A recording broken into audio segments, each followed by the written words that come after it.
Detective Lieutenant Frank Drebin serves as a special operative within the Los Angeles Police Department's Elite Police Squad Division. Following his aggressive response to a major downtown bank robbery that left several suspects hospitalized, Drebin faces professional consequences for his methods. Rather than dismissal, his commanding officer reassigns him to investigate a collision in Malibu. The case appears routine, a vehicle crash off a cliff. But the circumstances surrounding the death of Simon Davenport, a 53-year-old software engineer, contain troubling inconsistencies that will set in motion events threatening the entire city. The initial investigation of the Malibu crash scene reveals physical evidence contradicting the suicide determination filed by local authorities. Witness accounts mention an expensive vehicle fleeing the scene moments before Davenport's collision. Traffic patterns and vehicular dynamics suggest external causation rather than loss of control. Drebin's patrol vehicle records capture his initial observations at the crash site, documenting his methodical approach to gathering evidence. His body camera records show him examining the cliff area, the vehicle wreckage, and the surrounding terrain with careful attention to detail.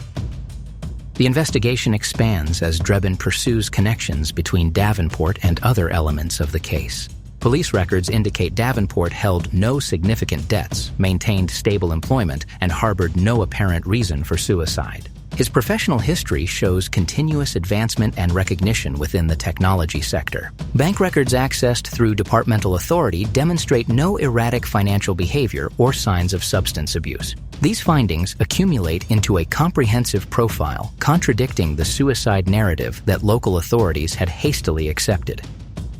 Drebin's commitment to thorough investigation establishes the foundation for uncovering the deeper conspiracy. His skeptical examination of officially accepted conclusions creates the first meaningful resistance to narratives that served the interests of influential figures within the city. The detective's methodical approach to gathering evidence and following investigative protocols, despite external pressure to accept convenient conclusions, demonstrates the professional integrity that will ultimately prove essential to preventing catastrophe.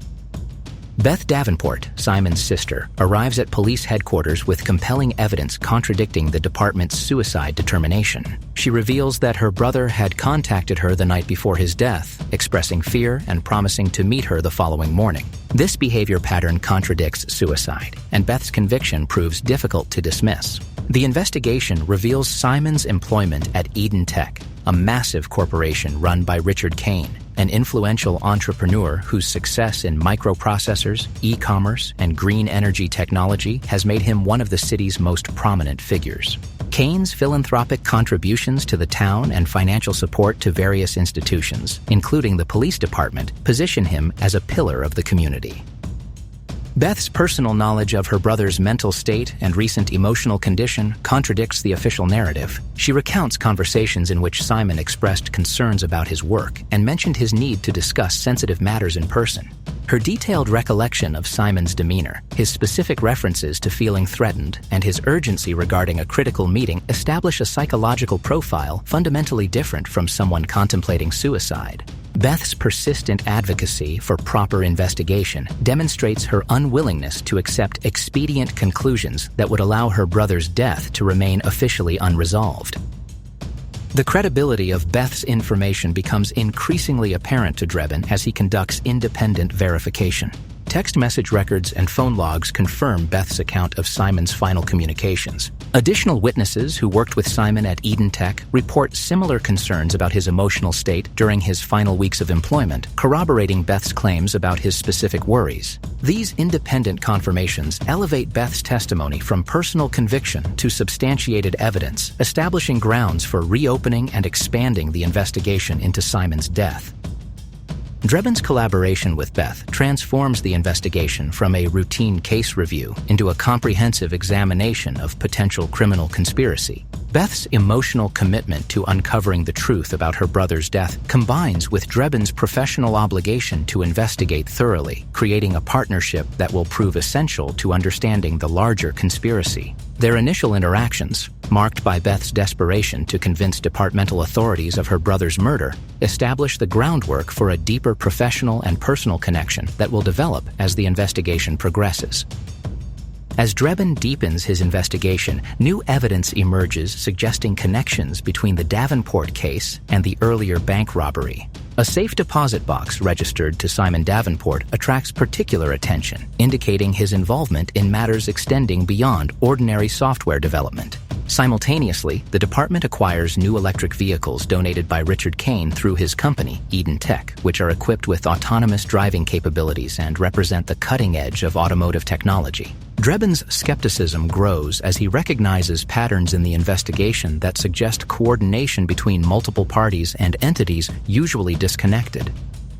The vehicle technology itself becomes a subject of investigation, as Drebin recognizes that the autonomous driving systems could enable scenarios previously thought impossible. The vehicles donated to the police department feature artificial intelligence systems capable of executing pre-programmed routes and actions without direct human control.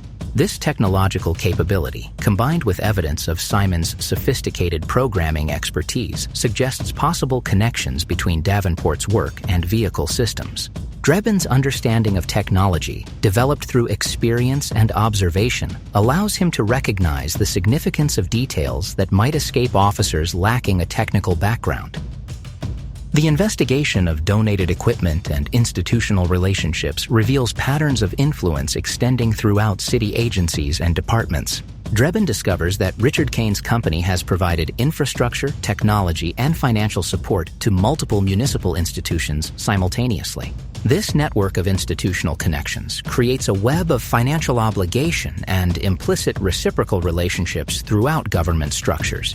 The detective recognizes that investigating Kane effectively becomes an investigation into institutional corruption and compromised independence throughout the city's governance. Richard Kane appears in Drebin's investigation, presenting himself as a grieving employer concerned about Simon's apparent depression. During this encounter, Kane reveals a facility showcasing his latest technological achievements, including therapeutic devices and wellness equipment. However, Kane's conversation gradually shifts toward philosophy and social commentary. He references an ambitious initiative codenamed Project Inferno, described vaguely as a year-end event promising transformative possibilities. Kane's comments hint at more profound dissatisfaction with modern society and his apparent belief that dramatic intervention is necessary to restore order and hierarchy to the world. Kane's presentation of Project Inferno employs sophisticated rhetoric, combining a utopian vision with an implicit threat. He describes the initiative as an inevitable evolution, a necessary correction that will reshape society according to rational principles rather than democratic chaos. His language suggests ideological conviction in the righteousness of his planned intervention, presenting himself as a visionary leader rather than a conspirator. The technological demonstrations accompanying his presentation showcase capabilities that could support various applications, though Kane remains deliberately vague about Project Inferno's specific mechanisms and objectives. Drebin's encounter with Kane leaves him with fragmentary information and growing suspicion, but insufficient evidence for official action. Kane's presentation combines openness about his company's accomplishments with complete opacity regarding the specifics of Project Inferno. This rhetorical strategy allows Kane to appear cooperative while revealing nothing substantive to the investigation. The encounter establishes direct contact between the investigator and the subject, intensifying the urgency of the investigation while simultaneously alerting Kane that police attention has turned toward his activities. As Drebin pursues his investigation with characteristic determination, the political ramifications become severe. Drebin's aggressive pursuit of leads related to Kane attracts attention from police department leadership. Calls from prominent city officials pressure the detective's commanding officers to curtail the investigation. The revelation of Kane's substantial financial contributions to the department, municipal infrastructure, and various civic organizations creates an uncomfortable political situation. Drebin finds himself suspended from active duty following his public accusations against Kane, which lack sufficient corroborating evidence. The suspension represents institutional retaliation for pursuing an investigation inconvenient to influential figures with influence throughout city governance. Official justification for suspension emphasizes Drebin's lack of sufficient evidence and his harassment of Kane without probable cause. However, the timing of suspension and the speed with which it was implemented suggest that institutional priorities have shifted from supporting thorough investigation to protecting politically essential figures. Drebin's forced inactivity removes him from the investigation precisely when his continued pursuit might have uncovered additional evidence. During forced inactivity, Beth Davenport contacts Drebin with additional information her brother shared before his death, information suggesting the true nature of the project occupying Kane's attention. The suspension creates space for Drebin and Beth to collaborate without institutional oversight, allowing them to pursue investigative leads independently. This forced collaboration, combined with shared commitment to uncovering truth and confronting institutional corruption, deepens their personal connection beyond professional necessity. Beth's revelation proves critically essential to understanding the conspiracy. Simon had been developing a therapeutic audio frequency device designed to reduce aggressive behavior and promote calm in patients experiencing anxiety or trauma. However, Simon grew concerned that the technology could be weaponized, that the frequency could be inverted to achieve the opposite effect, transforming peaceful individuals into highly aggressive, violent subjects vulnerable to manipulation and violent impulses. Simon's final communication to his sister conveyed his intention to prevent Kane from obtaining the complete technological specifications. Simon's engineering brilliance made him invaluable to EdenTech's success, but this same expertise also allowed him to recognize the potential for weaponization of his own creation. His ethical objection to weaponizing the therapeutic device placed him in direct conflict with Khan's intentions. Simon's determination to resist the weaponization efforts, combined with his knowledge of the device's functioning, made him an obstacle to Project Inferno's success. His decision to contact his sister with warnings indicates his recognition of the immediate danger. The revelation of Simon's concerns validates Drebin's suspicion that Kane's intentions extend far beyond ordinary commercial development. Simon's warnings provide the interpretive framework necessary to understand earlier observations and communications. Kane's vague references to Project Inferno gain concrete meaning when contextualized against Simon's warnings about frequency weaponization. The detective's investigation shifts from pursuing suspicions against influential figures to building a comprehensive understanding of an active conspiracy with catastrophic potential. A breakthrough in the investigation comes through the detention and interrogation of an operative connected to Kane's security operations. Under sustained pressure, the operative provides detailed information about the actual scope of Project Inferno. The plan involves activating a frequency-based device during the New Year's Eve celebration in downtown Los Angeles, specifically using the giant New Year's Eve balls that descend as part of the traditional midnight countdown. The frequency transmission would propagate through wireless networks and electronic devices throughout the city, affecting millions of people simultaneously. The operative's confession reveals the psychological manipulation techniques that secured his participation in the conspiracy. Kane convinced his operatives that Project Inferno represented a necessary evolution rather than a criminal conspiracy, and that participation would position them within the leadership structure of a rebuilt society. The operative describes ideological preparation and psychological conditioning that transformed ordinary security professionals into willing participants in plans for mass violence. His willingness to confess suggests either a moral reconsideration or complete demoralization regarding the likelihood of the conspiracy's success. The confession's specific details regarding activation timing, transmission mechanisms, and geographic scope establish the immediate danger. The revelation that the device would activate at midnight on New Year's Eve creates absolute deadline urgency for preventing catastrophe. Project Inferno no longer represents a theoretical danger or vague conspiracy, but an immediate practical threat requiring immediate action. The time frame for intervention suddenly becomes finite and measurably short. With approximately 90 minutes remaining before the midnight activation time, Drebin must navigate multiple obstacles to prevent catastrophe. The investigation has exposed the extent of Kane's influence within institutional structures. Law enforcement resources that should support the prevention effort instead become compromised through financial obligations and ideological alignment with Kane's vision. Institutional distrust and bureaucratic complications prevent official mobilization of resources. Drebin operates largely independently, supported by a limited number of personnel and technical experts who have discovered the frequency device's location and activation mechanism embedded within the electronic systems of the descending New Year's Eve balls.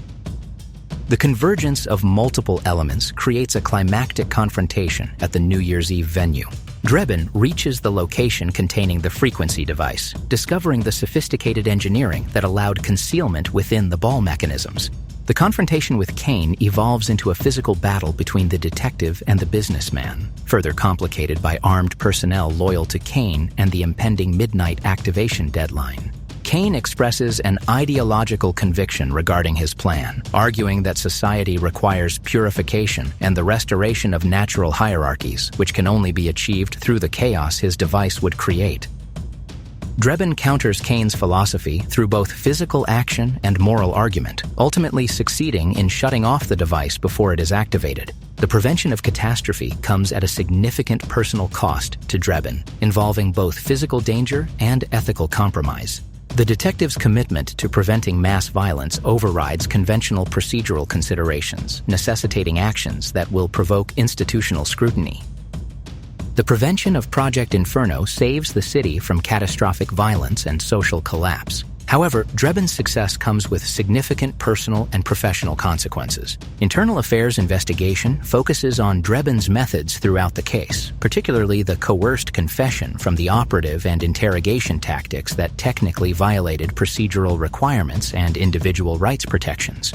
The department publicly acknowledges preventing the attack while simultaneously announcing a rigorous investigation into the detective's conduct. This institutional response reflects the complexity of justice systems attempting to address both the prevention of catastrophe and accountability for methods employed in that prevention. Richard Kane faces arrest and prosecution for attempted mass violence and conspiracy to commit crimes against the city's population. The investigation reveals the extent of his financial influence within government institutions, exposing how his philanthropic contributions created implicit obligations and compromised institutional independence. Various officials face scrutiny for their connections to Kane and their roles in attempting to suppress Drebin's investigation. The institutional examination becomes as significant as the criminal prosecution, addressing systemic vulnerabilities that enabled the conspiracy. Drebin's relationship with Beth Davenport provides personal resolution amid professional complications. The investigation transformed their professional collaboration into a deeper emotional connection, as both worked toward justice for Simon while defending the city from an extraordinary threat. The closure of Simon's case confirming his murder by Kane's operatives provides at least partial satisfaction of Beth's quest for accountability and truth regarding her brother's death.